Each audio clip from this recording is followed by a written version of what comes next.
بسم الله الرحمن الرحيم. الحمد لله نحمده ونستعينه ونستغفره ونؤمن به ونتوكل عليه ونعوذ بالله من شرور أنفسنا ومن سيئات أعمالنا. من يهده الله فلا مضل له ومن يضلله فلا هادي له.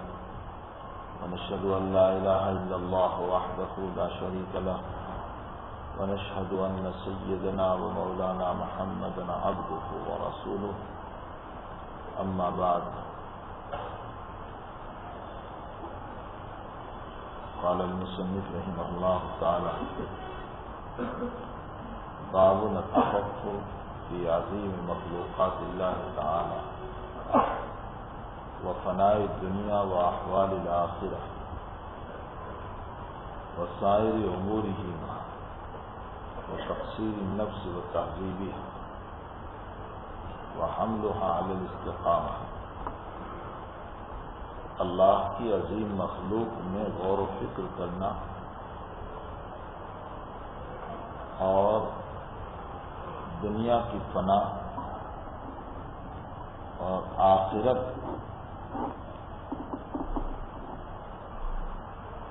کی غمناکیاں اور دنیا اور آخرت سے متعلق باتیں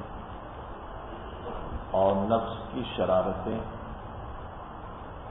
اور نفس کو سنوارنا اور سدھارنا تہذیبی ہے. وحملها علی الاستقامہ، اور نفس کو ابھارنا جو دین پر مستقیم اور جمع رہے.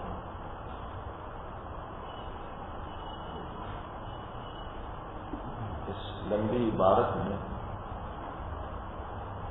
حضرت امام نووی رحمۃ اللہ علیہ آج کس وقت میں جو باتیں بیان کرنا چاہتے ہیں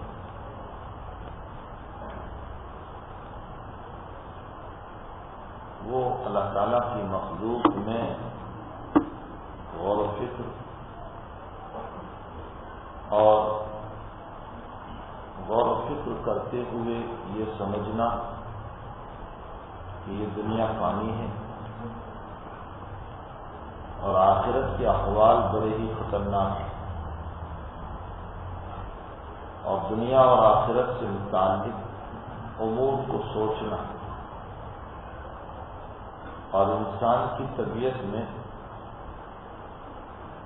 شرارتوں پر ابھارنے والا اور برائیوں کی دعوت دینے والا یہ نفس ہے انسان کا، جس کو انسان کی خواہشات بھی کہا جاتا ہے.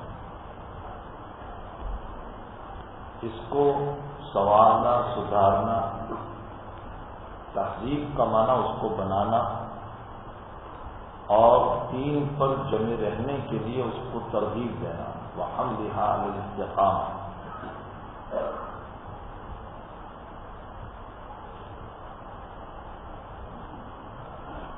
تعالی شانہ نے یہ عظیم الشان کائنات جو بنائی ہے اور پھر اس کائنات میں نمالک ذات اقدس نے کتنی چیزوں کو بنایا ہے، یہ انسان کے علم میں آنے والی بات نہیں ہے. کسی زمانے میں آپ نے اتہاس اور تاریخ میں پڑھا کہ امریکہ کا پتہ نہیں تھا. تلاش کرنے کے لیے نکلا تھا کچھ اور پہنچ گیا اس سرزمین پر اور اس کو پتہ چلا کہ ادھر بھی کوئی دنیا ہے.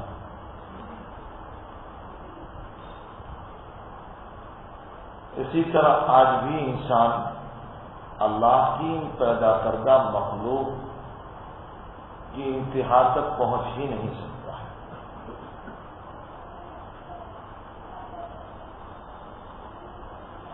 تعالی شانہ نے جتنی چیزیں بنائی ہیں،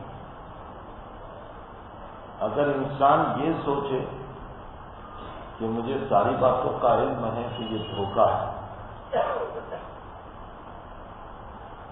بالفاظ دیگر کہہ لیجیے کہ انسان کو تو ابھی دوائیوں ہی کا پتہ نہیں ہے۔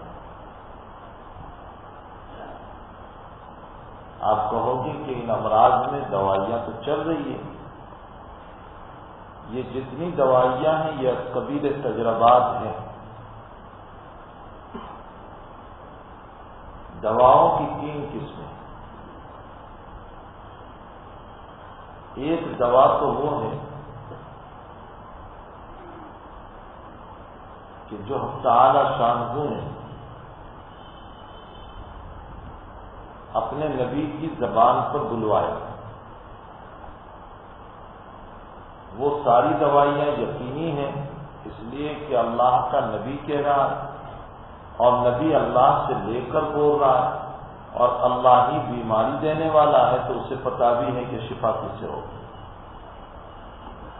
جیسے شہد، اللہ کے حبیب پاک صلی اللہ علیہ وسلم نے شہد میں بہت ساری بیماریوں کی شفا بتائی، خود قرآن کریم نے شہد میں بہت ساری بیماریوں کی شفا بتائی۔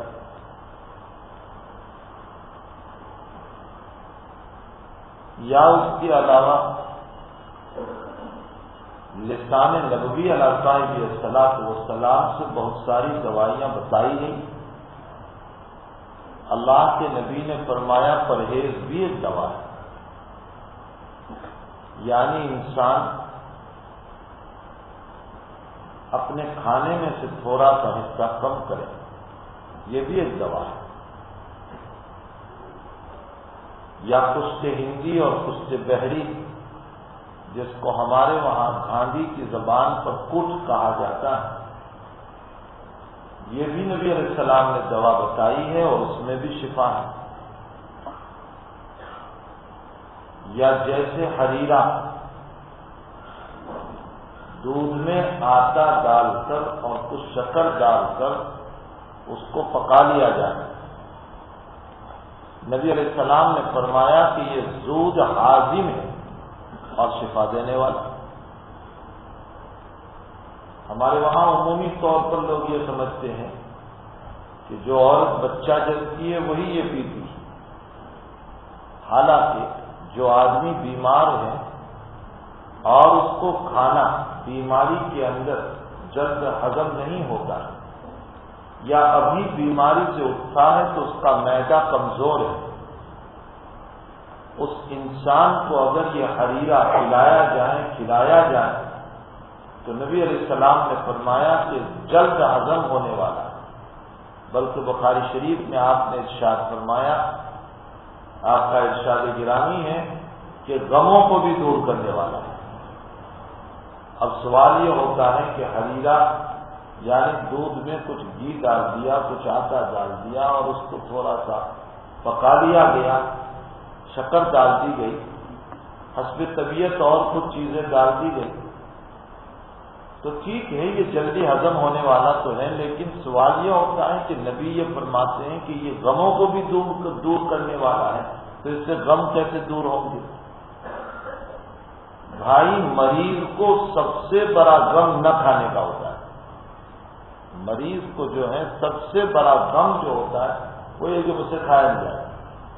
آپ کسی بھی بیمار سے پوچھ لیں، ٹھیک ہے کھایا نہیں جا رہا، اس کا ایک ہی جواب ہوتا ہے، ہر مریض کو نہ کھانے کا غم ہوتا ہے۔ اچھا ذہن یہ بنا ہوا ہے کہ میں بیماری سے ابھی اٹھا اور مجھ سے خوراک نہیں لیا گیا تو میں تو کمزوری میں مر جاؤں گا۔ نبی علیہ السلام نے فرمایا کہ حریرہ جو ہے وہ زود ہاضم ہے، جلد ہضم ہوگا، اور جو چیز جلد ہضم ہوگی وہ پیٹ بھی خالی رہے گا، اور جب پیٹ خالی رہے گا تو نہ کھانے کا جو غم ہے وہ دور ہو جائے گا۔ یہ ہے نبی علیہ السلام کا مقصود کہ جو نہ کھانے کا غم ہے وہ دور ہو جائے، تو خود بخود انسان شفا کی طرف چلتا رہے گا۔ بہرحال میں یہ کہہ رہا تھا کہ اس کائنات عظیم کو جو اللہ تعالیٰ نے بنایا ہے، اس میں کتنی مخلوقات کو پیدا فرمایا، انسان کو اس کا کوئی صحیح علم نہیں، بلکہ انسان کو تو دواؤں کا بھی علم نہیں۔ ایک دوا تو وہ ہے جو نبی علیہ السلام نے بتائی، وہ یقینی ہے، یقیناً اس میں شفا ہے۔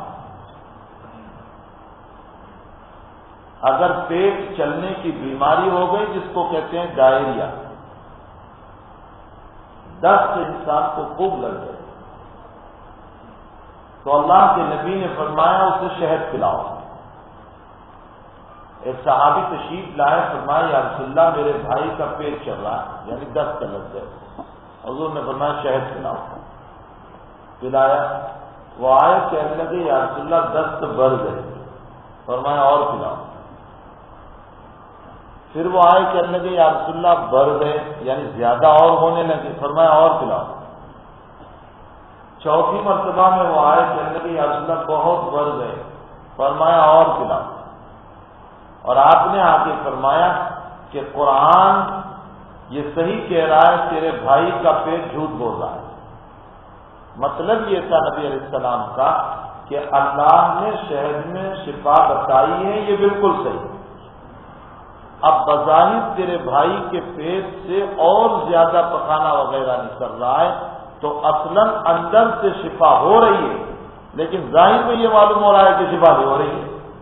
اس کو حضور نے تعبیر فرمایا تیرے بھائی کا پیٹ جھوٹ بول رہا ہے۔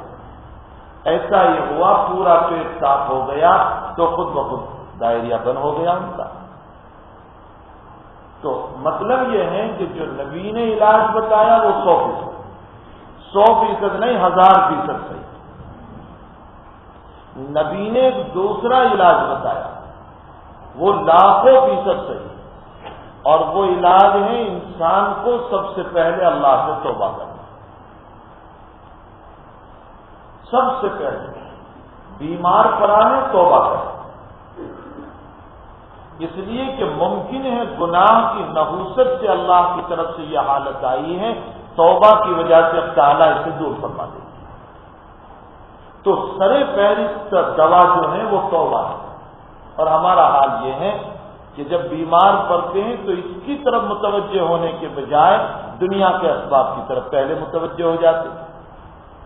فلاں ڈاکٹر کے پاس چلو، فلاں کے پاس چلو، فلاں کے پاس چلو، اور حالانکہ اللہ کے نبی کے ارشاد گرانے سے یہ معلوم ہوتا ہے کہ سب سے پہلے توبہ۔ تو توبہ بھی ایک دوا ہے۔ تو توبہ اور وہ دوائی جو نبی نے بتائی یہ تو 100% سے۔ ایک تیسری دوائی وہ ہے جو قبیل تجربات ہے۔ یہ دنیا کی ساری دوائیاں جو ڈاکٹرز استعمال کر رہے ہیں یہ سب تجربات ہیں۔ فلاں فلاں چیز کو ملا کر استعمال کیا، ایک پر استعمال کیا، 2 پر استعمال کیا، تجربہ یہ ہوا کہ شفا ہو گئی تو اب اس کو چلا۔ تو دنیا کی ساری دوائیات قبیل تجربات ہیں، لیکن جو قبیل تجربہ ہیں اس پر تو ہمیں 100% یقین ہے، اور جو نبی کریم صلی اللہ علیہ وسلم نے بتایا اس پر ہمیں یقین نہیں۔ یہ ہمارا مزاج ہے بڑا عجیب۔ جو نبی نے بتایا اس پر ہمیں یقین نہیں، اور دنیا کے ڈاکٹروں کے تجربات پر پورا یقین۔ اس لیے بھائی سرے فہرست تو بیماری چھوٹی ہو جا رہی، اللہ سے توبہ کرنا چاہیے، استغفار کرنا چاہیے، پھر اس کے بعد دنیا کے اسباب اختیار کرو، کوئی حل نہیں۔ تو جس انسان کو دوائیوں کا پورا علم نہیں وہ ساری کائنات سے واقف کیسے ہو سکتا ہے؟ حضرت تعالی شانہ نے یہ جو کائنات بنائی ہے فرمایا میرے بندے اس میں غور و فکر کر، سوچ، اور اگر تو اس دنیا پر سوچے گا تو تجھے میرے توحید کے دلائل ملیں گے۔ آج کے اس سبق میں جو ابھی پڑھا گیا، صاحب کتاب رحمۃ اللہ علیہ حضرت الامام نووی رحمۃ اللہ علیہ ہم سب کو اس بات کی دعوت دے رہے ہیں کہ اللہ کی مخلوقات میں غور و فکر کریں، سوچیں۔ مثلا اتنا بڑا آسمان اس ذات اقدس نے بنایا اور اس کا کوئی ستون نہیں، کوئی بیم نہیں، کوئی کولم نہیں، کہیں پتن نہیں، کہیں سوراخ نہیں، اس کا چھیرا نظر نہیں آتا، اس کا کنارہ نظر نہیں آتا۔ اتنا بڑا آسمان اللہ نے بنایا، یہ انسان کتنا ہی بڑا کنسٹرکشن کا ماہر ہو،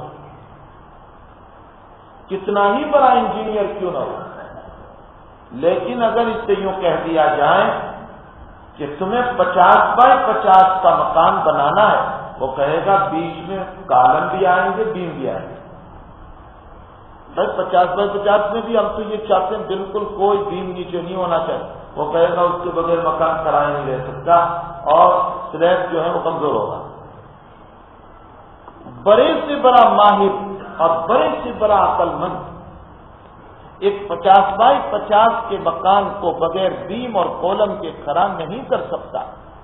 حضرت تعالی شانہ نے اتنی بڑی کائنات میں اس کا چھت جو بنایا آسمان کو، اور اس آسمان کو بغیر ستون کے، بغیر بیم کے، بغیر کولم کے اس ذات اقدس نے پیدا کر دیا۔ اللہ فرماتے ہیں اگر اسی کو سوچ لو گے تو تمہیں یہ سمجھ میں آ جائے گا کہ اس کے پیچھے کوئی طاقتور ذات موجود ہے۔ پھر اس آسمان میں اس نے جو کمکمے روشن کیے آفتاب کی شکل میں، چاند کی شکل میں، ستاروں کی شکل میں، پھر آفتاب نے پوری کائنات کو روشن کر دیا۔ اور پھر عجیب ہے، اربوں خربوں سال سے یہ آفتاب چل رہا ہے، آپ دیکھ لیجئے اربوں خربوں سال سے یہ چل رہا ہے، لیکن ایک دن ایسا نہیں ہوا کہ یہ تاخیر سے طلوع ہوا ہو کہ میں تھک گیا 10 بجے نکلوں گا۔ اپنے وقت مقررہ اور اپنی ڈیوٹی کے خلاف اس نے کبھی نہیں کیا۔ اس کو اللہ نے طے کیا کہ تجھے سردی میں اس وقت نکلنا ہے، وہ سردی میں اسی وقت نکلتا ہے، گرمی میں اس وقت نکلنا ہے، وہ گرمی میں اسی وقت نکلتا ہے، بارش میں اس وقت نکلنا ہے، اسی وقت نکلتا ہے۔ اسے یہ بتایا کہ تجھے سردی میں اس سمت سے نکلنا ہے، وہ اسی سمت سے نکلتا ہے، گرمی میں اس سمت سے نکلنا ہے، وہ اسی سمت سے نکلتا ہے، سردی میں اس طرف تجھے غروب ہونا ہے، وہ اسی سمت میں غروب ہوتا ہے، گرمی میں اس سمت میں غروب ہونا ہے، وہ اسی سمت میں۔ اسی لیے قرآن نے رب المشرقین و رب المغربین سے تعبیر فرمایا، تو مشرق تو ایک ہی ہے، دو کام، مغرب تو ایک ہی ہے، دو کام۔ اصل میں اللہ نے طلوع آفتاب کی دو جگہ مقرر کی، اس حیثیت سے دو مشرق اور دو مغرب کہہ دیے گئے ہیں، ورنہ مشرق تو ایک ہی ہے اور مغرب تو ایک ہی ہے۔ اور پھر اس کے پیچھے غور کرو کہ کتنے سال سے یہ چل رہا ہے، کبھی پرانا نہیں ہوا، کبھی رفتار دھیمی نہیں ہوئی، کبھی اس کی رفتار دھیمی نہیں ہوئی، اپنے اندازے کے مطابق وہ چلتا ہی رہتا ہے۔ ابو ذر غفاری رضی اللہ تعالیٰ عنہ کی روایت ہے، نبی اکرم صلی اللہ علیہ وسلم نے ارشاد فرمایا، یا ابا ذر هل تعلم، ابو ذر تم جانتے ہو یہ آفتاب غروب ہونے کے بعد کہاں جاتا ہے؟ فرمایا اللہ و رسول عالم، اللہ اس کا رسول بہتر جانتا ہے۔ فرمایا ابو ذر یہ جو غروب ہوتا ہے تو اللہ کے دربار میں جا کر دوبارہ طلوع ہونے کی اجازت مانگتا ہے، سجدہ کرتا ہے اور اجازت مانگتا ہے، تعالی شانہ اس کو اجازت دیتی ہے۔ فرمایا ایک دن ایسا آئے گا کہ یہ جب اجازت مانگے گا تو اللہ فرمائیں گے جہاں غروب ہوا وہیں سے طلوع ہو۔ ایک دن ایسا بھی آئے گا کہ جدھر غروب ہوا ادھر ہی سے طلوع ہوگا، اور یہ قرب قیامت میں ہوگا۔ اور یہ دن جو ہوگا جس دن مغرب میں غروب اور مغرب ہی سے طلوع، اس دن سے دنیا کی عالم سکرات شروع ہوگی، اس لیے کہ عالم سکرات میں توبہ قبول نہیں ہوتی، ایمان قبول نہیں ہوتا، اور آفتاب کے مغرب کی طرف سے طلوع ہونے کے بعد ایمان کا دروازہ بھی بند اور توبہ کی قبولیت کا دروازہ بھی بند۔ معلوم ہوتا ہے کہ طلوع آفتاب من المغرب جب ہوگا تو اس دن دنیا کے اوپر سکرات شروع ہو جائے گی۔ اب یہاں سائنسی اعتبار سے اشکال ہوتا ہے اس روایت پر۔ سوال یہ ہوتا ہے کہ حدیث تو یہ بتا رہی ہے کہ آفتاب غروب ہونے کے بعد دربار خداوندی میں جا کر کے سجدہ کرتا ہے، پھر اجازت مانگتا ہے، پھر اللہ کہتا ہے کہ طلوع ہو تو وہ نکلتا ہے۔ حالانکہ ہم دیکھ رہے ہیں کہ آفتاب تو کبھی غروب ہوتا ہی نہیں۔ بھائی آپ کے وہاں غروب ہوا شام میں تو دبئی فون کر کے پوچھو وہاں طلوع ہوگا، اس لیے کہ وہ تو ہم سے پیچھے ہیں۔ اچھا دبئی میں غروب ہو گیا تو سعودی سے پوچھئے وہاں طلوع ہوگا ابھی، اس لیے کہ وہ اس سے بھی پیچھے ہیں۔ اچھا سعودی میں غروب ہو گیا تو انگلینڈ میں فون کر کے پوچھو وہاں طلوع ہوگا، وہ تو اس سے بھی پیچھے ہیں۔ اچھا انگلینڈ میں غروب ہو گیا تو آپ امریکہ اور کینیڈا میں فون کر کے پوچھو وہاں طلوع ہوگا۔ اگر وہاں بھی غروب ہو گیا تو ہندوستان میں فون کر کے پوچھ لو پھر طلوع ہو گیا یہاں۔ آفتاب تو کبھی غروب ہوتا ہی نہیں، پھر یہ کب اللہ کے دربار میں جاتا ہے، یہ کب سجدہ کرتا ہے، یہ کب اجازت مانگتا ہے؟ یہی وہ شکوک ہیں جو مستشرقین ہمارے ذہنوں پر ڈال کر مسلمان کو اللہ کے نبی کی باتوں سے ہٹانے کی تدبیریں کرتے ہیں۔ یہ اسی طرح کے شکوک ہوتے ہیں۔ بھائی اس کا جواب یہ ہے کہ یہاں حقیقی سجدہ مراد نہیں ہے جو ہم کرتے ہیں۔ روایت میں جو سجدے کا معنی بیان کیا، سجدے کا لفظ استعمال کیا گیا، حقیقت یہ ہے کہ سجدے کا معنی اپنے آپ کو کسی کے سامنے جھکا کر اپنی اتباع کو پیش کرنا کہ میں تمہارا متبع ہوں، میں تمہارا فرما بردار ہوں۔ یہ ہے سجدے کی حقیقت۔ یہی وجہ ہے کہ سورہ نجم جب اتری ہے نا مکی زندگی میں، سورہ نجم مکی زندگی میں اتری، اللہ کے نبی نے آیت سجدہ تلاوت فرمائی تو مکی زندگی تھی، مشرکین بھی تھے مجلس میں، سبھی نے سجدہ کیا، مسلمانوں نے بھی کیا، مشرکین نے بھی کیا۔ مشرکین نے کیوں کیا؟ وہ ایک دوسری بات، اس مجلس میں امیہ ابن خلف بھی بیٹھا ہوا تھا، اس نے یوں مٹی اٹھائی اور اپنی پیشانی پر لگا دی اور یوں کہا کہ ھذا یکفینی، یہ مجھے کافی ہے، یعنی میں سجدہ نہیں کروں گا۔ راوی حدیث عبداللہ ابن مسعود رضی اللہ تعالیٰ عنہ فرماتے ہیں کہ اس نے غرور و تکبر کیا اور نبی کے سامنے غرور و تکبر کیا۔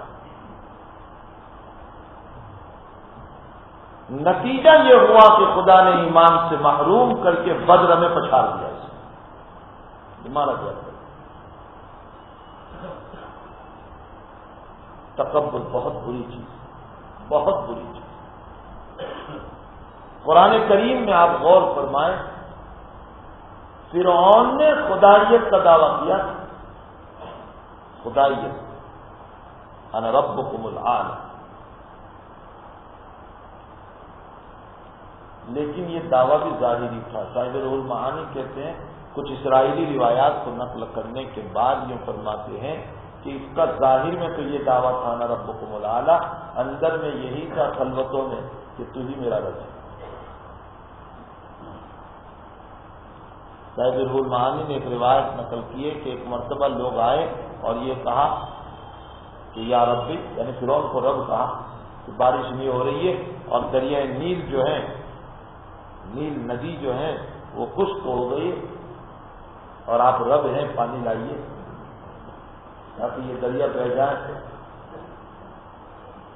اسرائیلی روایت میں ہے کہ اس نے رات میں کہتے تو یوں کہہ دیا اپنی رعایا کو کہ کل کو پانی آ جائے گا، چونکہ اپنی ربوبیت بھی تو برقرار رکھنا ہے اسے، اور رات میں کنتان کے کپڑے پہنے تاج کے کپڑے اور بالکل ایک غریبانہ لباس پہن کر دریائے نیل کے کنارے پر گیا اور آہ جاری کر کے اللہ کے سامنے رونے لگا اور یہ کہا کہ مالک مجھے معلوم ہے کہ تو ہی رب، لیکن میں نے اپنی شان اور حکومت کو برقرار رکھنے کے لیے ربوبیت کا دعویٰ کیا ہے، اور میں نے یہ سنا ہے کہ نافرمان بھی تجھ سے مانگتا ہے تو دیتا ہے، میں صحیح نافرمان تیرا، میں نے بہت بڑا جرم کیا ہے لیکن میری حکومت کو بھی مجھے باقی رکھنا ہے، میں نے کل کا وعدہ کیا ہے کل کو میری شرمندگی اور رسوائی نہ ہو۔ تعالی شانہ نے صبح میں دریائے نیل کو بہا دیا۔ یہ روایت صاحب اسرائیلی روایت ہے، نبی علیہ السلام سے نہیں ہے، یہ اسرائیلی روایت، لیکن علماء نے لکھا ہے کہ اگر اسرائیلی روایت نبی کے کلام سے نہ ٹکراتی ہو تو اس صورت میں اس کو بیان کرنے میں کوئی حرج نہیں ہے، البتہ ہم تصدیق و تکذیب کے باب میں خاموشی اختیار کریں۔ مطلب یہ ہے کہ تعالی شانہ کے سامنے اس نے اپنے آپ کو کبھی تو گرایا۔ جب حضرت موسیٰ اور ہارون کو نبوت ملی اور یہ کہا کہ جاؤ اس کے پاس، اذهبا الى فرعون انه طغى، قرآن کیا کہہ رہا ہے؟ انه طغى، بہت تاکید استعمال نہیں ہے، اتنا کہا انه طغى، اس نے حد سے تجاوز کیا ہے، حد سے باہر نکلا ہے۔ اور اس امت میں ایک انسان گزرا ہے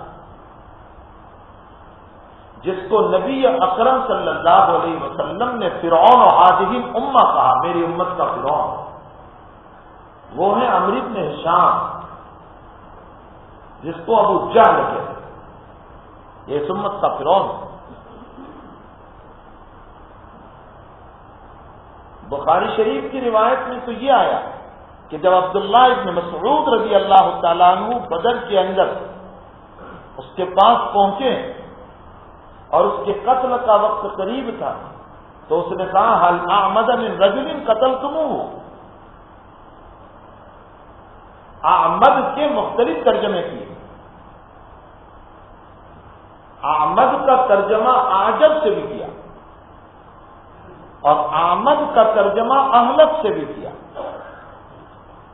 لیکن ابو داؤد شریف کی روایت میں یوں آیا ہے حل ابعد من رجل قتلتموه، ابعد بعید، بعید کا معنی دور، اگر ابعد کا لفظ مانے تو اس صورت میں مطلب یہ ہوگا میں بعید المقام ہوں، یعنی میرا مقام بہت اونچا ہے، میں اونچے مقام والا ہوں، اور اونچے مقام والے کو تم قتل کر رہے ہو، مرتے مرتے بھی ہیں۔ اور ابن ہشام نے اور واقدی نے روایت نقل کی ہے کہ عبداللہ ابن مسعود کو اس نے یوں کہا کہ جب میری گردن کٹے تو نیچے سے کاٹنا تاکہ رکھی ہوئی گردنوں میں میری گردن سب سے اونچی معلوم ہو، یعنی مرنے کے بعد بھی غرور ہے۔ یہی وجہ ہے کہ اللہ تعالیٰ نے اس کے اس تکبر پر بہت تاکیدی جملے کہے، ان الانسان لا یطغی، تاکید در تاکید در تاکید۔ فرعون پر اتنی تاکید اللہ نہیں لایا، اس لیے فرعون پر نہیں لایا کہ ربوبیت کا دعویٰ اس نے ضرور کیا تھا، لیکن ادھر حال یہ ہے کہ جب موت کا وقت آیا اس کا فرعون کا ڈوبنے کا تو اس کی زبان سے کلمہ نکلا، آمنت برب ہارون و موسیٰ، قرآن کہہ رہا ہے میں موسیٰ اور ہارون کے رب پر ایمان لے آیا۔ اگرچہ وہ چونکہ عالم سکرات تھی اور عالم سکرات کا ایمان معتبر نہیں ہوتا، اس لیے اس کا ایمان معتبر نہیں ہوا، لیکن مرتے مرتے اس نے یہ تو کہا کہ آمنت برب ہارون و موسیٰ، میں موسیٰ اور ہارون کے رب پر ایمان لے آیا۔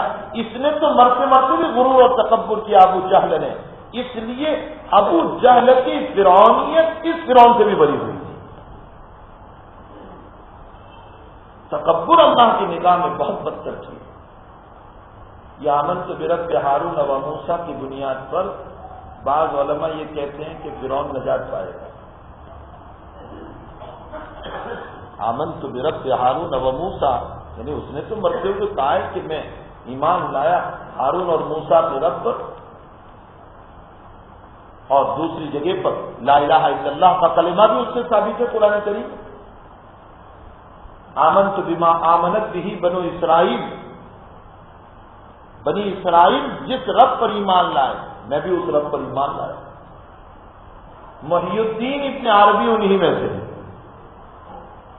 جو یوں فرماتے ہیں کہ فرعون ناجی ہے، نجات پائے گا، اور اس کا کلمہ معتبر اور قیامت میں جنت سے جائے گا۔ میں نے آپ کو اس سے پہلے بھی ایک جملہ سنایا تھا کہ حضرت شاہ صاحب رحمۃ اللہ علیہ تو فرماتے ہیں کہ دین کے غوامض کو ابن عربی سمجھے، اور مجدد صاحب سرہندی رحمۃ اللہ علیہ فرماتے ہیں کہ میرے نزدیک ابن عربی سے زیادہ بے وقوف کوئی نہیں۔ وہ بڑے ہیں، بڑوں کی باتیں۔ ابن عربی یہ کہہ رہے ہیں کہ فرعون نجات پائے، ان کے کچھ حامی بھی ہو گئے، کچھ لوگ وہ بھی ہو گئے جنہوں نے ابن عربی کی بات کو لے لیا کہ ہاں ہاں یہ دلائل ہے، اس لیے فرعون نجات پائے گا۔ کسی ایک فقیہ سے اس سلسلے میں بحث ہو گئی، وہ فقیہ یہ ثابت کر رہے تھے کہ فرعون کی نجات نہیں ہوگی، اس لیے کہ اس کا یہ کلمہ جو ہے وہ عالم سکرات کا ہے، ڈوبنے کے موقع کا ہے، اور عالم سکرات کا ایمان معتبر ہوتا نہیں۔ اور وہ صاحب ثابت کر رہے تھے کہ فرعون ناجی ہیں اس لیے کہ اس نے ہوش و حواس میں گلے مار جائے۔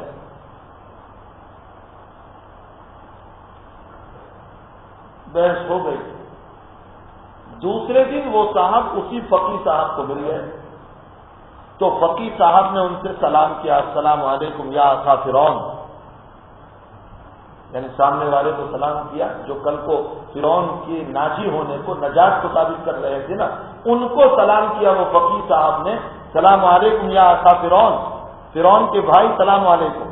تو وہ ناراض ہو گئے کہ تم نے مجھ کو فرعون کا بھائی کہا، تو کہا کل کو تم نے یہ ثابت کیا کہ فرعون کا کلمہ معتبر، تو جس کا کلمہ معتبر وہ مسلمان، تو تمہاری نگاہ میں وہ مسلمان ہوا تو مسلمان مسلمان بھائی ہے، وہ تمہارا بھائی ہو گیا۔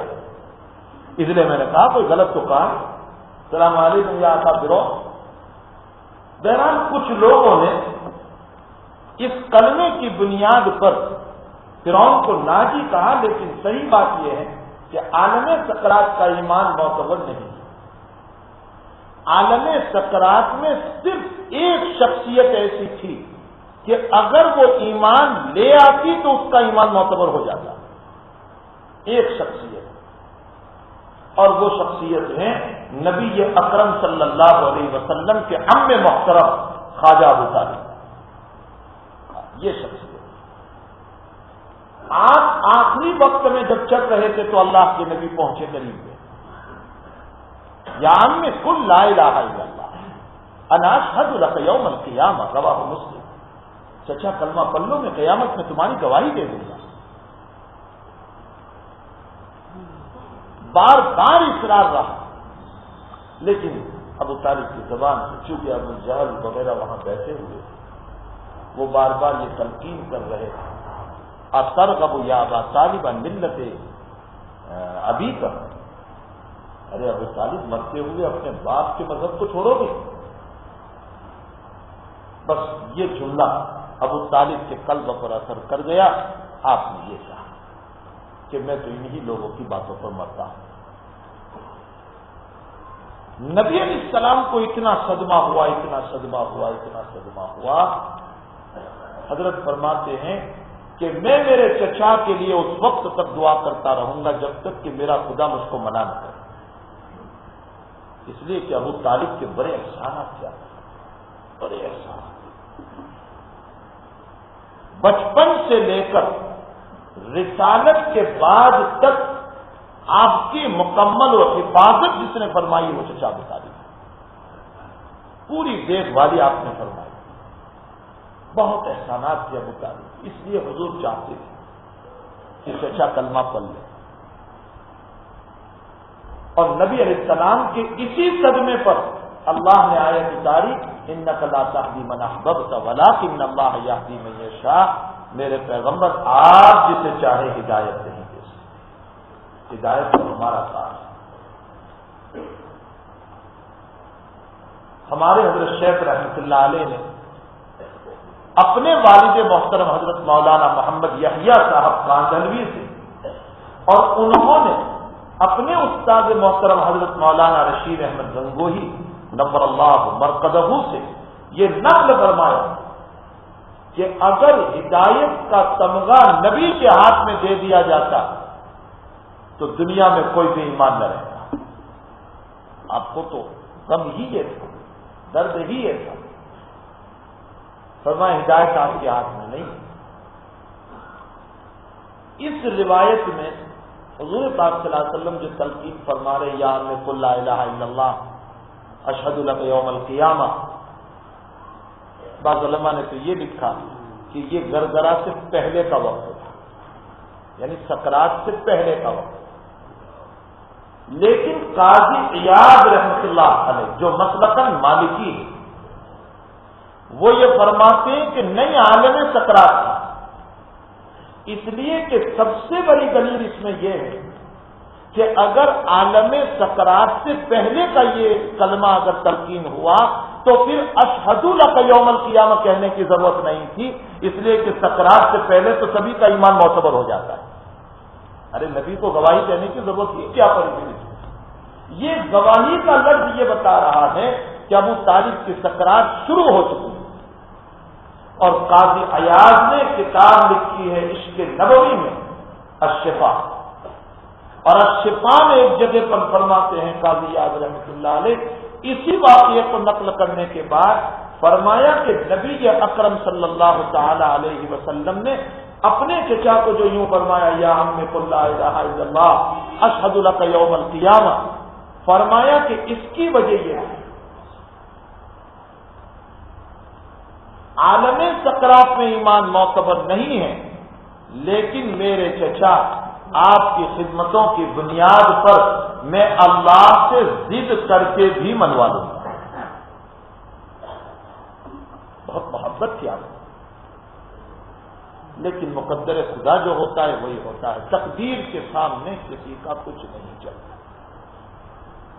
اگر مومن کا ایمان تقدیر پر ہو جائے تو اس صورت میں رنج تو ہوگا لیکن اتنا نہیں جتنا کہ انسان واویلا کرتا ہے، چونکہ ہمارا ایمان تقدیر پر اس طریق پر نہیں رہا۔ تو نبی علیہ السلام نے چچا ابو طالب کے باب میں یہ فرمایا۔ یہ ایک شخصیت ہے کہ جس کے متعلق بعض اکابر فرماتے ہیں کہ عالم سکرات میں بھی ان کا ایمان معتبر ہے۔ بہرحال میں یہ کہہ رہا تھا کہ کائنات اتنی بڑی اور اس میں جو مخلوقات اللہ نے پیدا فرمائی اس میں ایک مخلوق آفتاب بھی ہے۔ دیکھیے آفتاب پورے عالم سال کے ساتھ اس دنیا کو روشن کرتا ہے، کیسی زبردست مخلوق ہے اللہ تعالیٰ کی، اور کبھی یہ طلوع یا غروب کے اندر تاخیر نہیں کرتا، وقت مقررہ پر چلتا رہتا ہے۔ ابو ذر سے فرمایا جانتے بھی ہو تم یہ غروب ہو کر کہاں جاتا ہے؟ فرمایا اللہ سے اجازت مانگتا ہے، سجدہ کرتا ہے۔ اب اس پر سوال یہ ہو گیا کہ یہ تو کبھی غروب ہوتا ہی نہیں، پھر سجدہ کب کیا؟ یہاں سجدے کا مطلب اور میننگ یہ ہوتا ہے کہ اللہ کی فرمود پر اس کا چلتے رہنا۔ اسی لیے دیکھیے قرآن کریم میں تعالیٰ شان فرماتے الم تر ان اللہ یسجد له من فی السماوات ومن فی الارض والشمس والقمر آگے کیا والنجوم مسخرات بامرہ، یہ آیت میں 70ویں پارے میں سورۃ الانبیاء میں الم تر ان اللہ یسجد له من فی السماوات ومن فی الارض والشمس والقمر، اور اس کے والشجر والدواب وکثیر من الناس وکثیر حق علیہ العذاب ومن یہن اللہ فما له من مکرم ان اللہ یفعل ما یشاء۔ اس آیت کے اندر اب یہ آیت سجدہ ہے، ذرا سجدہ کر لیجیے، اس لیے کہ حنفیہ کا مطلب یہ ہے کہ ارادہ ہو یا ارادہ نہ ہو، اگر سن لیا تو سجدہ واجب ہو جاتا ہے۔ یہ تو امام احمد ابن حنبل کا مسلک ہے کہ اگر سننے کا ارادہ ہے تو ہی سجدہ آئے گا، لیکن ہمارے وہاں تو ارادہ نہ ہو اور کان میں پڑ جائے تو بھی سجدہ آ جاتا ہے، اس لیے سجدہ تلاوت ہم پر واجب ہو گیا۔ اس آیت میں حق تعالی شان ہوں، یہ میں نے اس لیے کہہ دیا کہ حنفیہ کے وہاں سجدہ تلاوت واجب ہے، تو یہ وجوب ادا کر لیجیے سجدہ تلاوت کا۔ اس آیت میں حق تعالی شان یہ فرماتے ہیں کہ آسمان، زمین، ستارے، حتیٰ کے درخت، جانور، سب کے سب یہ اللہ تعالیٰ کی کتابیں ہیں، والشجر والدواب وکثیر من الناس، یہ سب اللہ کو سجدہ کرتے ہیں۔ یہاں جمہور مفسرین نے یہ لکھا ہے کہ سجدے کا معنی یہ نہیں کہ کبھی درخت کبھی یوں جھکتا ہوگا، یہ مطلب نہیں ہے۔ جمہور مفسرین فرماتے ہیں کہ یہاں سجدے کا مطلب یہ ہے کہ اللہ نے جس کو جس ڈیوٹی پر مقرر کر رکھا ہے وہ ڈیوٹی مرتے دم تک یعنی اخیر تک وہ ادا کرتا رہتا ہے، یہی اس کا سجدہ ہے، یہ ہے مطلب اس آیت کا۔ وَكَثِيرٌ مِّنَ النَّاسِ، آگے اللہ نے یہ فرمایا کہ بہت سارے لوگ یعنی انسان بھی سجدہ کرتے ہیں۔ الناس کا ترجمہ لوگ ہیں، اور لفظ الناس یہ بتا رہا ہے کہ لفظ لوگ یہ انسان پر بولا جائے گا، انسان کے علاوہ مخلوق پر نہیں بولا جائے گا، اس لیے کہ الناس کا ترجمہ ہے اور الناس کا اطلاق انسان پر ہوتا ہے، تو لوگ کا ترجمہ بھی انسان پر ہوتا ہے۔ حضرت ثانوی فرماتے ہیں کہ ایک طالب علم میرے پاس آئے، کہنے لگے بندر لوگ بھاگ گئے، بندر لوگ بھاگ گئے، تو حضرت فرماتے ہیں میں نے اس کی اصلاح کی کہ بندر انسان نہیں ہے، لوگ تو الناس کا ترجمہ ہے اور الناس انسان کو کہا جاتا ہے، تو لوگوں کا لفظ انسان پر بولا جائے گا، حیوان پر نہیں بولا جائے گا۔ بندر لوگ کیا ہوتا ہے، پارے لوگ کیا ہوتا ہے، بیل لوگ کیا ہوتا ہے، لوگ تو انسان پر بولا جائے گا۔ فرمایا وَكَثِيرٌ مِّنَ النَّاسِ، اور بہت سارے لوگ بھی سجدہ کرتے ہیں، مراد یہاں مومنین ہے، اور آگے فرمایا وَكَثِيرٌ حَقَّ عَلَيْهِمُ الْعَذَابُ، اور بہت سارے لوگ وہ ہیں کہ جن پر ہمارا عذاب ثابت ہو چکا، یہاں مراد کفار، فساق وغیرہ جو سجدہ نہیں کرتے اللہ۔ عجیب ہے، اس آیت پر آپ غور فرمائیں، اللہ تعالی شانہ نے جب ان تمام مخلوق کا ذکر فرمایا، السماوات والارض فلا فلا والشجر والدواب، ان سب سے متعلق تو ایک ہی بات اللہ نے فرمائی، یہ سب میرے مطیع، ان میں غیر مطیع نہیں فرمایا، ان کی دو قسمیں بیان نہیں فرمائی، لیکن جب انسانوں کا تذکرہ اللہ نے فرمایا تو دو قسمیں کر دی۔ وَكَثِيرٌ مِّنَ النَّاسِ، بہت سارے لوگ سجدہ کرتے ہیں، وَكَثِيرٌ حَقَّ عَلَيْهِمُ الْعَذَابُ، اور بہت سارے لوگ نہیں کرتے، تو تمام مخلوق پر تو ایک ہی قسم، باقی انسانوں میں دو قسم۔ حق تعالی شانہ نے اس آیت میں اشارہ کر دیا کہ ساری مخلوق میرے تابع ہیں، غدار ہیں تو تمہارے ہی اندر موجود، میرے نافرمان ہیں تو تمہارے اندر، میری ساری مخلوق میرے خلاف نہیں کرتی، میں نے جس حکم پر معمول کیا، اگر ان کو معمول کیا ہے دنیا کو روشن کرنے پر، وہ دنیا کو روشن کرتے رہیں گے، اگر ہم نے معمول کیا بارش برسانے پر، وہ بارش برساتے رہیں گے، اگر ہم نے معمول کیا زمین کو اگانے پر، وہ اگاتے رہیں گے، اگر ہم نے معمول کیا پہاڑوں کو زمین کو دبانے پر، وہ دباتے رہیں گے، اگر ہم نے معمول کیا سمندروں کو پانی کے بہانے پر، وہ بہاتے رہیں گے، میری کوئی مخلوق میرے خلاف کبھی ایک سیکنڈ کے لیے نہیں کرتی، اگر بغاوت پائی جاتی ہے تو انسان تجھی میں پائی جاتا ہے، اس لیے اللہ نے دو قسمیں کرتی، وَكَثِيرٌ مِّنَ النَّاسِ وَكَثِيرٌ حَقَّ عَلَيْهِمُ الْعَذَابُ۔ فراست تھانوی دیکھیے، حضرت اکبر تھانوی رحمۃ اللہ علیہ یہاں قلم اٹھاتے ہیں، اور قلم بھی تصوفانہ قلم اٹھایا، فرمایا اس سے یہ معلوم ہو رہا ہے اس آیت پر غور کرنے سے کہ جہنم نافرمانوں کو ملتی ہے. معلوم ہوتا ہے کہ جہنم میں انسان ہی جائے گا یا تو دوسری مکلف مخلوق جنات ہیں وہ جائے گا، لیکن اس کے علاوہ جتنی مخلوق ہے الشمس والقمر والنجوم والجبال والشجر والدواب ان میں سے کوئی نہیں جائے گا. کیوں؟ اس لیے کہ جب ان سے نافرمانی ہی ثابت نہیں تو ان کو جہنم میں جانے کا کوئی مطلب ہی نہیں ہوا. ان میں سے کوئی جہنم میں نہیں جائے گا، جہنم میں انسان جائے گا. آگے حضرت فرماتے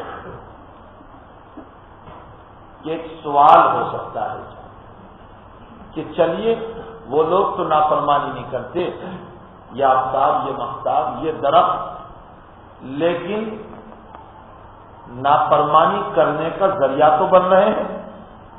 لوگ سورج کی پرستش کرتے ہیں یا چاند کی پرستش کرتے ہیں، درخت کی کرتے ہیں، پہاڑوں کی کرتے ہیں، پتھروں کی کرتے ہیں. تو یہ لوگ، یہ اللہ کی مخلوق خود تو نافرمانی نہیں کرتی لیکن نافرمانی کرنے کا ذریعہ تو بن رہے ہیں یہ لوگ. اور حدیث شریف میں یوں آیا ہے کہ کوئی نافرمانی کا ذریعہ اور سبب بھی بنتا ہے تو اس کو بھی جہنم کی سزا ہوگی. ایک موٹا سا سوال حضرت سے قائم فرمائے کہ آسمان اور آفتاب و مہتاب خود تو کوئی بغاوت نہیں کرتے لیکن بغاوت کا ذریعہ تو بن رہے، تو سبب تو بن رہے، سبب کی بنیاد پر ان کو بھی جہنم میں جانا چاہیے. حضرت نے ایک اصولی بات پیش فرمائی، سمجھ میں آ جائے تو بہت اچھا ہے. مختصر جملہ حضرت نے فرمایا کہ اگر کوئی بالاختیار سبب بنتا ہے تب تو جہنم میں جائے گا، اور اگر بلا اختیار سبب بنتا ہے تو جہنم میں نہیں جائے گا. بالاختیار کا معنی خود یوں کہیں کہ میری عبادت کرو تب تو وہ جہنم میں جائے گا. لیکن اگر اس نے نہیں کہا ہے کہ تم میری عبادت کرو، لوگ اپنی طرف سے اس کی عبادت کر رہے ہیں، تو اس صورت میں آفتاب و مہتاب جہنم میں نہیں جائیں گے.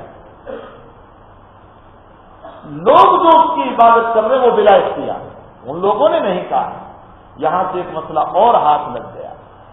مرنے والے نے اگر وصیت کی ہے کہ میرے بعد رونا مت، چلانا مت، گریبان نہ پھاڑنا، خلاف شرع کام نہ کرنا، اس کے باوجود مرحوم پر اگر کیا گیا تو مرحوم کو کوئی عذاب نہیں ہوگا، اس لیے کہ مرحوم وصیت کر کے گیا ہے ان کاموں کے نہ کرنے.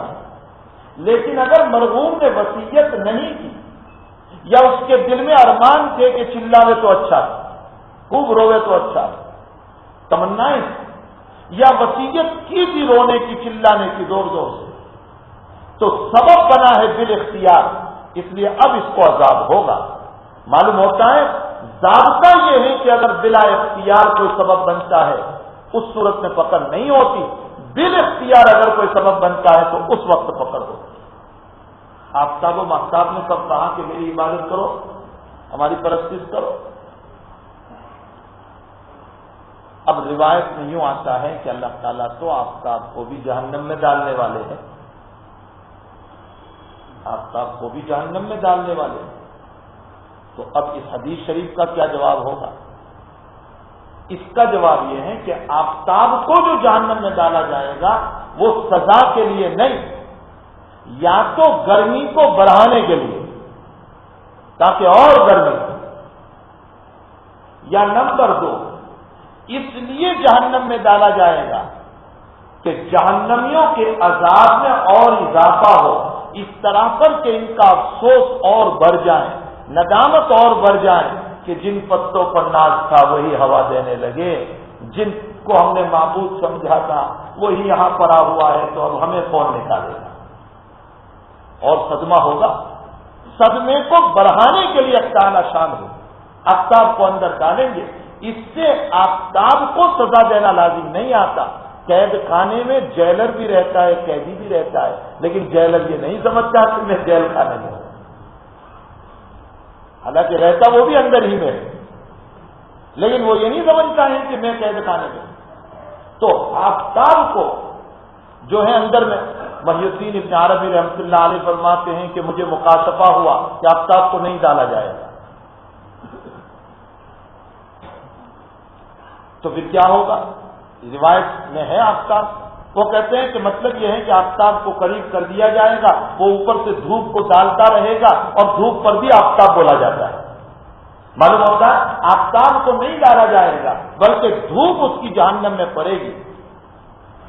علامہ انور شاہ صاحب رحمۃ اللہ علیہ فرماتے ہیں کہ محقق ابن عربی یہاں خطا کھا گیا۔ حضرت فرماتے ہیں محقق ابن عربی یہاں خطا کھا گیا۔ فرمایا حدیث شریف میں تو یہ آیا ہے کہ جہنم اوپر سے بند کر دی جائے گی ڈھکن کے ذریعے سے، اور ایسی بند ہوگی العیاذ باللہ، اللہم احفظنا۔ حدیث شریف میں آتا ہے کہ اندر کے جوم سے گانا، جس کی وجہ سے اندر کی آگ اور شعاعیں اور شعلے اٹھ کر دروازوں سے ٹکرائیں، جو اوپر کے ایک شور ہوگا، اور اس شور کی بنیاد پر جہنمیوں کی آواز کو سننے والا بھی کوئی نہیں ہوگا۔ اللہ فرمایا جہنم تو بند ہے اوپر سے، پھر آفتاب کی گرمی اندر جائے گی کیسے؟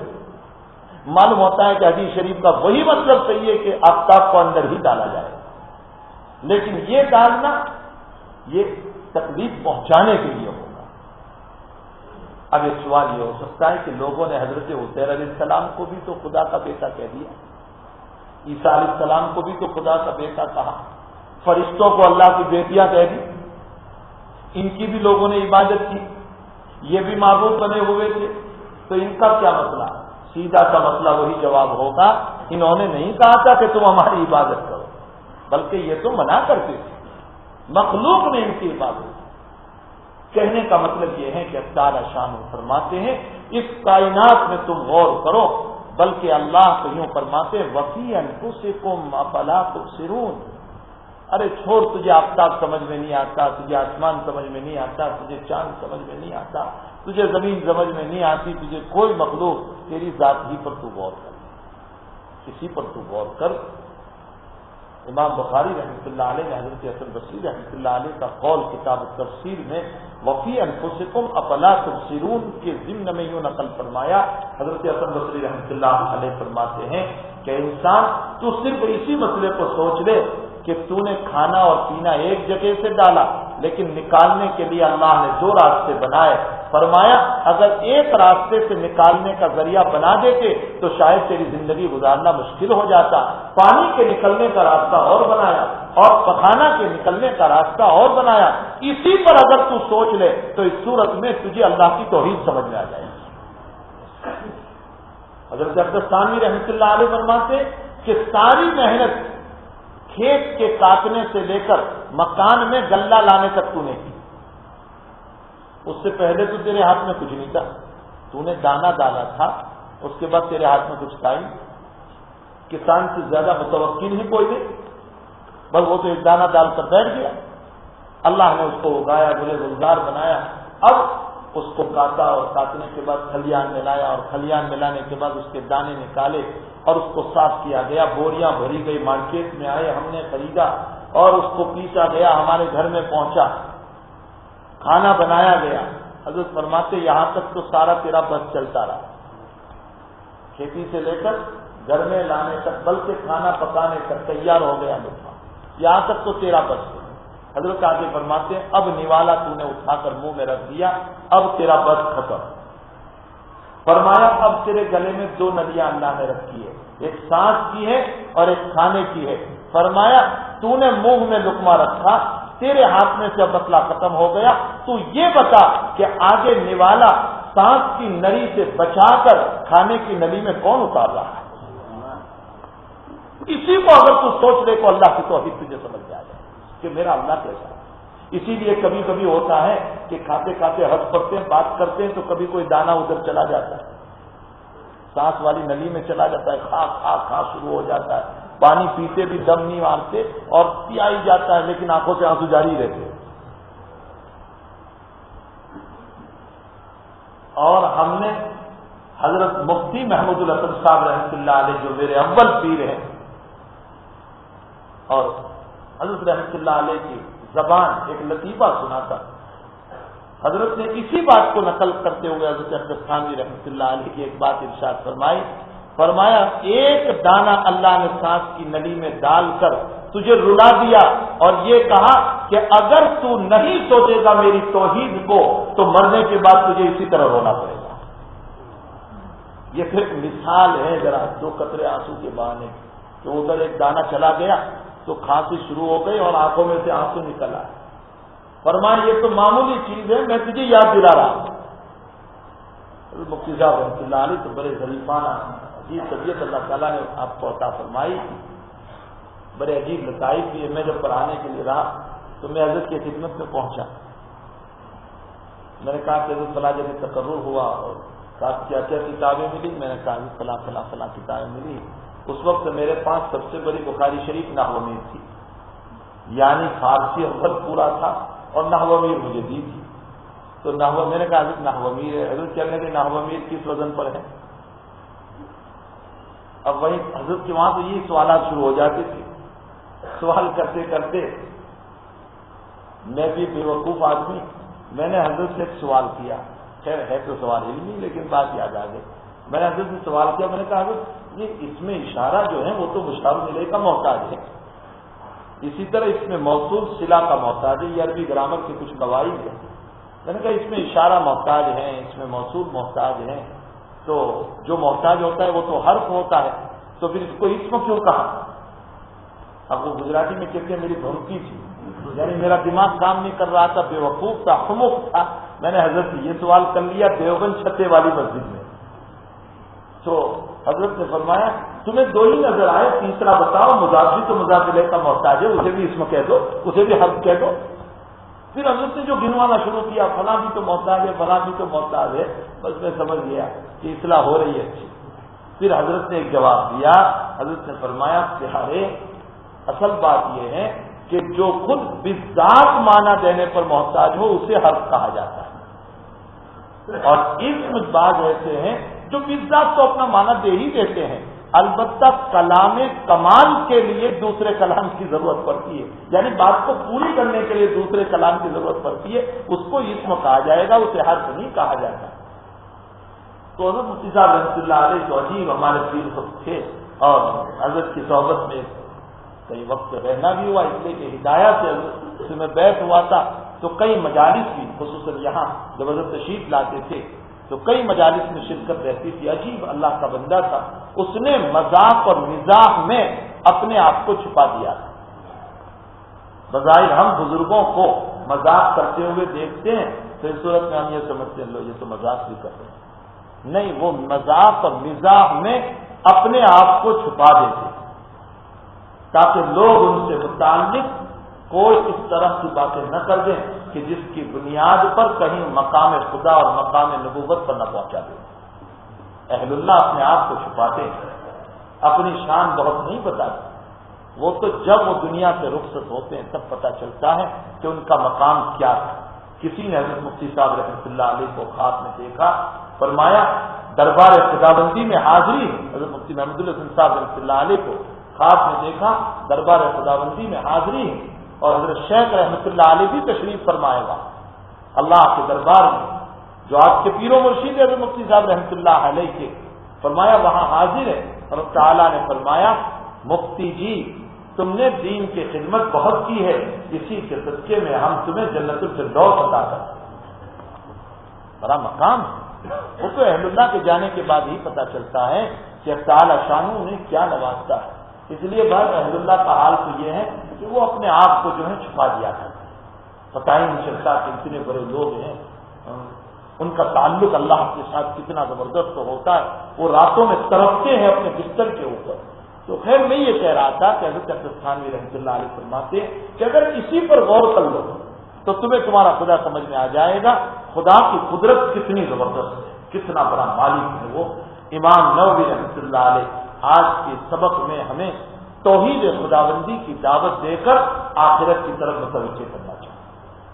فرماتے کل انما اعظکم بواحدہ, پیغمبر صلی اللہ علیہ وسلم یوں فرمائیے کہ بے شک میں تمہیں ایک ذات کی نصیحت کرتا ہوں, یعنی ایک اللہ کی. تمہیں نصیحت کرتا ہوں. اور آگے فرمایا ان تقوموا للہ مثنی وفرادا ثم تفکروا. وقال تعالی ان فی خلق السماوات والارض واختلاف اللیل والنہار. ان تقوموا للہ یعنی تم اللہ کے بعد میں تم کھڑے رہو اکیلے اکیلے یا جماعت بنا کر، جیسے ابھی جماعت بن کر کے ہم بیٹھے اور آپس میں اس طرح بیٹھ کر اللہ کے تذکرے کرو. دیکھو کیا کہہ رہا ہے، ان تقوموا للہ مثنی وفرادا ثم تتفکروا. اور ذات سے متعلق تذکرے کرو تاکہ اس کی توحید ہماری سمجھ میں آئے کہ وہ کیسا خدا ہے، اس نے کیسی کائنات کو بنایا اور کیسے بڑے بڑے سمندروں کو بنایا. اس کے پانی کو جب ہم دیکھتے ہیں تو ایسا معلوم ہوتا ہے، جب سمندر پہ ہم چلے جاتے ہیں تو ایسا معلوم ہوتا ہے دنیا کا اب کوئی کونا نہیں ہوگا، بس پانی ہی پانی نظر آ رہا. تو حقیقت حال یہ ہے کہ اللہ تعالیٰ نے اتنا بڑا نظام دنیا کا قائم کیا ہے، انسان اسی کو سوچے تو اللہ کی ذات. ایک جگہ فرمایا لو کان فیہما آلہۃ الا اللہ، فرمایا یہ نظام جو ہے نا وہ ایک ہی چل رہا ہے، اس میں کوئی گڑبڑی نہیں. اور دنیا کا دستور یہ ہے کہ ایک ملک میں دو بادشاہ ہو تو ہر ایک اپنی چلانے کی کوشش کرتا ہے، ہر ایک اپنی چلانے. کیوں؟ اس لیے کہ ہر ایک یہی سوچتا ہے کہ اگر میری نہ چلے تو میں بادشاہ کس کام کا، اس لیے ہر ایک چلانے کی کوشش کرے. ظاہر سی بات ہے کہ دو خدا ہوتے تو دونوں یہ سوچتے کہ ہماری چلے، اور جب دونوں یہ سوچتے کہ ہماری چلے تو دنیا کا نظام گڑبڑی والا ہمیں نظر آتا. لیکن گڑبڑی نظر نہیں آ رہی ہے، یہ اس بات کی دلیل ہے کہ ایک ہی خدا ہے. خود اللہ یہ دلیل دے رہا ہے لو کان فیہما آلہۃ الا اللہ لفسدتا. حضرت امام ابو حنیفہ رحمۃ اللہ علیہ کے پاس جو اس وقت کے بادشاہ تھے ان کا پیغام پہنچا، اور پیغام یہ پہنچا کہ کچھ دہلیہ اور ناصف منکر خدا جو ہیں وہ آئے ہوئے ہیں بحث کرنے کے لیے اور آپ تشریف لے آئے. تو فرمایا آ رہا ہوں. پھر بلانے آئے تو میں آ رہا ہوں، پھر بلانے آئے تو میں آ رہا ہوں. بہت دیر لگا دی حضرت اور پھر گئے. ابھی پہنچے تو بادشاہ نے پہلا سوال یہ کیا کہ کتنی مرتبہ آپ کو بلاوا آیا، جلدی آئے، جلدی آ جانا چاہیے تھا. کل کہ میں نکلا تو صحیح آنے کے لیے جلدی، لیکن بیچ میں آپ جانتے ہیں کہ میں اس طرف رہتا ہوں، آپ اس طرف رہتے ہیں، یہ دریائے نیل بیچ میں سمندر ہے، تو مجھے کوئی کشتی نہیں ملی آنے کے لیے، پانی بہت تھا، جہاز کوئی نہیں ملا، کوئی ناوری نہیں ملی کہ میں اس طرف جلدی سے آ جاؤں. تو سوچ میں کھڑا تھا کہ کوئی کشتی آ جائے میں سوار ہو جاؤں اس طرف پہنچوں، لیکن کوئی کشتی نہیں آئی. بہت دیر انتظار کرتا رہا. اتنے میں ایک درخت وہاں کھڑا تھا، وہ اچانک گرا اور گرنے کے بعد اس کے جو ہیں پتیے بننے شروع ہوئے اور پھر اس کے بعد اس میں کیلیں لگنی شروع ہو گئی اور پھر اس کی ایک کشتی بن گئی اور میں بیٹھ گیا اس میں اور وہ مجھے لے کر اس طرف آئی. تو وہ ناصف اور ڈیڑیا کہنے لگے کہ ہم تو آپ کو عقل مند سمجھتے تھے، آپ سے زیادہ بیوقوف کوئی نہیں. کبھی اچانک درخت گرے اور اچانک کشتی بن جائے، یہ کیسے ہو سکتا ہے؟ ابو حنیفہ نے فرمایا کہ ایک کشتی اگر اچانک بغیر بنائے ہوئے نہیں بن سکتی تو اتنی بڑی کائنات خدا کے بغیر کیسے ہو سکتی؟ حضرت یہ جواب دینا چاہتے تھے، اس لیے حضرت نے یہ بات قائم فرمائی کہ ایک کشتی بنانے والے کے بغیر نہیں بن سکتی ہے تو اتنی بڑی کائنات مولا عظیم کے بغیر، اللہ کی ذات کے بغیر کیسے بن سکتی ہے؟ اللہ تعالیٰ ہمیں دعوت دے رہے ہیں میری مخلوق میں غور و فکر کرو. تم بیماروں کی عیادت کے لیے جاؤ، وہاں بھی غور و فکر کرو کہ صحیح سالم ہے بدن، تو وہی بدن ہے جو کل کو بول رہا تھا، وہی زبان ہے لیکن آج بند ہو گئے، کہتے لکوا ہو گیا. وہ کیا چیز تھی جو ختم ہو گئی؟ زبان وہی ہے، ہاتھ وہی ہے، پاؤں وہی ہے، بظاہر اس کے بدن سے کوئی چیز نکلتی ہوئی ہمیں نظر نہیں آئی، بالکل صحیح سالم بدن ہے. وہ کیا چیز تھی جس نے اس کو بولنا بند کر دیا، اس کو چلنا بند کر دیا، اس کے ہاتھ کو اٹھانے کو بند کر دیا، اس کی ساری قوت کو؟ فرمایا اے میرے بندو، یہ میرا حکم تھا، میں نے کھینچ لیا، مسئلہ ختم ہو گیا. یہ میرا حکم تھا، میں نے پاؤں کو حکم دے رکھا تھا چلو، میں نے ہاتھ کو حکم دے رکھا تھا پکڑو، میں نے زبان کو حکم دے رکھا تھا بولو، میں نے اس کے اندر سے اپنے حکم کو کھینچ لیا، بس اس کا بولنا بند ہو گیا۔ اب ڈاکٹر کی لائن سے جو محنت ہو رہی ہے، کہتے ہیں ڈاکٹر نے بولتا کر دیا، مالک کو منظور تھا وہی ہوا۔ بہت سی مرتبہ منظور نہیں ہوتا ہے تو اسی لقمے کے اندر اس کی رب پھٹ جاتی ہے اور بجائے اس کے کہ کچھ بولتا کوما میں چلا جاتا ہے، کلمہ پڑھنے کا بھی موقع ہے۔ وہی بدل ہے۔ تعالیٰ شانہ فرماتے کہ بیمار کی عیادت کرو تو بھی سوچو، ہر چیز میں تمہیں جو ہے میری قدرت نظر آئے گی۔ ان فی خلق السماوات والارض واختلاف اللیل والنہار، آسمان زمین اور رات اور دن کے یکے بعد دیگرے آنے میں بڑے عقل مندوں کے لیے بڑی نشانیاں۔ اب عقل مند کون ہے؟ ہماری نگاہ میں عقل مند کون اور اللہ کی نگاہ میں کون؟ اللہ کس کو عقل مند کہہ رہا ہے؟ جن کو ہم بے وقوف سمجھتے ہیں۔ کون عقل مند؟ الذین یذکرون اللہ قیاما، جو اللہ کو یاد کرتے ہیں کھڑے کھڑے، بیٹھے بیٹھے، وعلی جنوبہم، پہلو کے بل لیتے ہوئے۔ اس کی دو تفسیر، ایک تو اس کی تفسیر نماز سے کی گئی، یعنی طاقت ہے کھڑے ہو کر نماز پڑھتے، طاقت نہیں بیٹھ کر پڑھتے، طاقت نہیں سو کر پڑھتے ہیں لیکن نماز ضرور پڑھتے ہیں۔ اور ایک دوسری تفسیر اس کی گئی، اللہ کا ذکر کرتے ہیں کھڑے کھڑے، چلتے چلتے، بیٹھے بیٹھے، اور رات میں سوتے سوتے بھی آنکھ کھلی تو اللہ کا لفظ کرتے ہیں۔ وعلی جنوب، اللہ ان کو عقل مند کہہ رہا ہے۔ جی ان کو عقل مند اس لیے کہا کہ عقل تو وہی بہتر ہے جو اپنے مالک کو پہچانے، جس نے مالک کو نہیں پہچانا وہ عقل کس کام ہے؟ ساری جہاز بنا لو، اسٹیمر بنا لو، سب مرینے بنا لو اور ہوائی جہازوں کو دنیا کے کونوں پر اڑا دو، لیکن ایک مالک کو اگر نہیں پہچانا ہے تو وہ عقل کس کا؟ ٹھیک ہے، دنیا کے اندر تو تمہیں عقل مند کہا جائے گا، نگاہ خدا بندی میں اسے عقل مند نہیں کہا گیا۔ اللہ کی نگاہ میں عقل مند وہ ہیں الذین یذکرون اللہ قیاما وقعودا وعلی جنوبہم ویتفکرون فی خلق السماوات والارض، آسمان و زمین میں غور و فکر کرتے ہیں اور یوں کہتے ہیں ربنا ما خلقت ھذا باطلا، اللہ تو نے کوئی بھی چیز بیکار پیدا نہیں کی، حتیٰ کہ بیت الخلاء کے کیڑے کو بھی تو نے بیکار پیدا نہیں کیا، اگر یہ کیڑے نہ بنتے تو بدبو پھیل جاتی، جس کے نتیجے میں دنیا میں پریشانیاں کھڑی ہو جاتی۔ ربنا ما خلقت ھذا باطلا سبحانک، تیری ذات پاک ہے، یعنی تمام عیوب سے تیری ذات پاک ہے۔ اخیر میں فرمایا عقل مند وہ ہے جو اللہ سے یوں کہتا ہے فقنا عذاب النار، اے اللہ جہنم کے عذاب سے ہمیں بچا لے۔ اور اللہ فرماتے افلا ينظرون الى الابل كيف خلقت، ارے اونٹ کو نہیں دیکھتے ہو ہم کیسے پیدا کیا گیا، کتنا بڑا جانور ہم نے بنایا، پھر اس کی گردن کتنی لمبی، پھر اس کے پیٹ میں پانی کے 2 مشکیزیں رکھتی ہے۔ اور یہ عجیب بات ہے، حضرت عبدالصامد رحمۃ اللہ علیہ فرماتے ہیں کہ کسی بھی جانور کے پیٹ میں 2 پانی کے مشکیزیں نہیں، صرف اونٹ ہی کے پیٹ میں رکھتے۔ حضرت فرماتے ہیں اس کی وجہ یہ ہے کہ اونٹ عام طور پر پیدا ہوتا ہے ریتیلے میدان میں، اور اسی میں زواجہ بھی اس کی ہوتی ہے، اور فرمایا ریتیلے میدان میں پانی دور دور جانے کے بعد ملتا ہے، تو وہاں چونکہ پانی کا نظام نہیں ہوتا، حضرت تعالیٰ نے اس کی زندگی کے لیے 2 مشکیزیں اندر میں رکھ دی تاکہ یہ ایک مرتبہ پانی کو بھر لے گا تو دور تک چلتا رہے گا۔ فرمایا افلا ينظرون الى الابل كيف خلقت والى السماء كيف رفعت، آسمان کو دیکھو کیسے بلند کیا گیا، والى الجبال كيف نصبت، پہاڑ کو دیکھو کیسے جما دیا گیا، والى الارض كيف سطحت، زمین کو دیکھو کیسے بچھا دیا گیا۔ فذکر، اے پیغمبر آپ نصیحت فرمائیے، انما انت مذکر، آپ کو نصیحت کرنے والے ہی، مطلب آپ کا کام نصیحت کرنا ہے، مانے نہ مانے ان کی مرضی، اور ہدایت تو اللہ کا کام ہے۔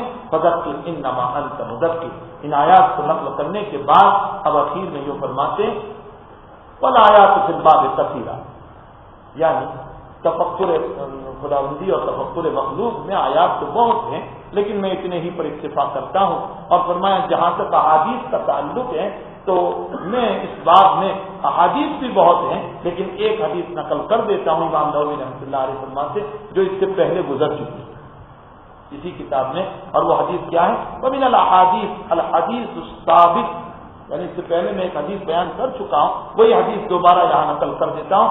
القیس من دان نفسہ وعمل لما بعد الموت، عقل مند وہ انسان ہے جو اپنی ذات کو پہچانے اور مرنے کے بعد کی تیاری کرے۔ وعمل لما بعد الموت، مرنے کے بعد کی تیاری کرے، وہ عقل مند ہے۔ عقل مند وہ نہیں ہے جس نے بڑے بڑے بنگلے بنا لیے اور ایک کے بعد 2 اور 2 کے بعد 5 اور 5 کے بعد 10 اور 10 کے بعد 15 اور 15 کے بعد 25 اور حرام کا مال حلال کا مال کمی اس کے بغیر کھاتا چلا گیا، جمع کرتا چلا گیا۔ عقل مند یہ نہیں۔ القیس من دان نفسہ وعمل لما بعد الموت، عقل مند وہ ہے کہ جس نے اپنی ذات کو پہچانا اور ما بعد الموت کی تیاری کی۔ تعالیٰ شان ہو ہم تمام کو تفکرات مخلوق میں غور و فکر کر کے اللہ کی ذات کو سمجھنے کی ہمیں توفیق عطا فرمائے۔ اور یہاں کے معزز صاحب کا آپریشن ہوا ہے، ان کے لیے بھی شفا کی ہم دعا فرمائیں کہ تعالیٰ شان ہو آپ کو شفا دائمہ مستمرہ نصیب فرمائے۔ اور جہاں تک تعلق ہے بد نظری چھوڑنے کا علاج، تو بد نظری جو ہے ایک مہلک بیماری ہے۔ ہمارے اکابر یہ فرماتے ہیں کہ سارے گناہوں کی بنیاد جو ہے وہ بد نظری ہے، وہیں سے ابتدا ہوتی ہے، پھر ذہن برائیوں میں جاتا ہے، پھر آگے انسان آگے بڑھتا چلا جاتا ہے۔ اب رہ گیا بد نظری چھوڑنے کا علاج، تو علاج میں کسی دعا کے ذریعے سے تو یہ مسئلہ حل ہوگا نہیں، اس کے لیے دعا کے ساتھ محنت بھی کرنی پڑے۔ محنت کیسے کریں ہم؟